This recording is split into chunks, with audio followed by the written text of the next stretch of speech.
Here's a question that will make some of you uncomfortable. If you could win by bringing all your friends to vote for you, even though you know you're not objectively the best, would you do it? Be honest. Because right now, we're all playing a game, and the rules aren't what we pretend they are. We say we value skill, merit, excellence, but what do we actually reward? Popularity. And here's the uncomfortable truth: I've played both sides of this game.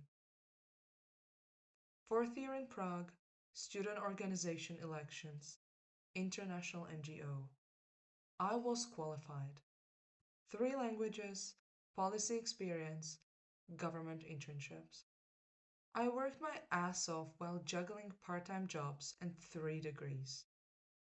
I thought that mattered. It didn't. People campaigned with performance, not competence. They made promises they wouldn't keep. They showed up to parties but skipped meetings. Perfect Instagram photos. They knew how to work a room. One candidate barely did the work, but they had the charm, the smile. They won. And I was furious. So the next cycle, I changed my strategy. I didn't just work hard, I made sure everyone saw me working. I didn't just have ideas, I shared them in the most visible spaces. I built alliances, I made promises, some I could keep, some I couldn't. I rallied my friends, I campaigned like a politician. I won. And the truth? I wasn't the best candidate, not even close. I was just the best at playing the game. That victory felt hollow because I'd proven that popularity beats skill, that perception beats reality, that if you bring enough friends to the battle, you win, even if you have no idea what you're doing. And this isn't just student politics. Look at actual politics. How many times have we watched someone with zero experience win elections? They manipulated emotions, rallied a base, lied with confidence. They brought their army, and their army voted. Skills? Irrelevant. Plans? Didn't matter. They just needed to be louder. But here's what happens when you build a kingdom on popularity instead of competence. Eventually, people notice. Eventually, they realize you can't actually deliver.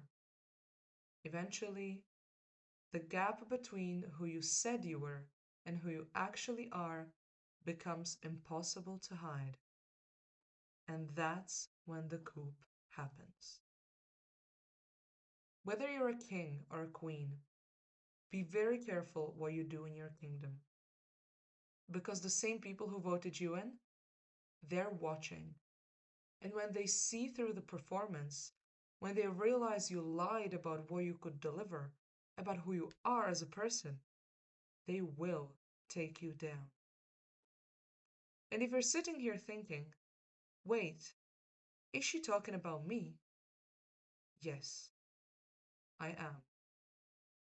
If you've been coasting on your network, your charisma, your ability to say the right thing at the right time, if you've been more focused on looking good than being good, you're not as great as you think you are. And people are starting to notice. Here's what I've learned playing both sides of this game. Popularity is a currency, but it's the world's most volatile currency. In a voting system, elections, competitions, social media, The person who mobilizes the most support wins. That's not corrupt. That's just math. But here's the trap we all fall into. We stop asking, am I actually good at this? And we start asking, do people think I'm good at this? And once you start optimizing for perception instead of reality, you're building a house of cards. In the short term, popularity wins. Every time. The loudest voice gets the platform.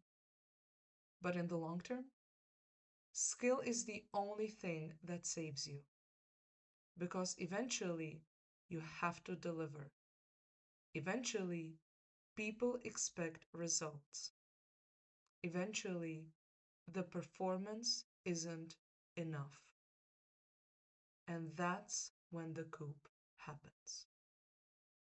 So the real question is, am I building something real, or am I just building an audience? Because the people who actually last, they're not just visible, they're competent, they're both, and they know the difference. So here's my challenge, and it's going to sting. The next time you're about to rally your friends to vote for you, ask yourself, if this was a blind evaluation, if nobody knew my name, my face, my network, would I still win? And if the answer is no, then you're not the best candidate. You're just the most popular. And if you're the one voting, stop being lazy. Look past the performance.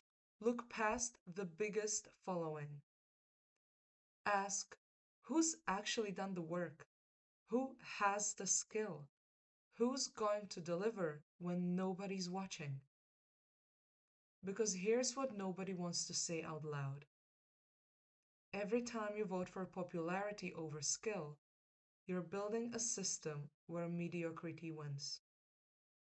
And eventually, that system will turn on you too. Popularity can build you a kingdom, but only skill can help you keep it.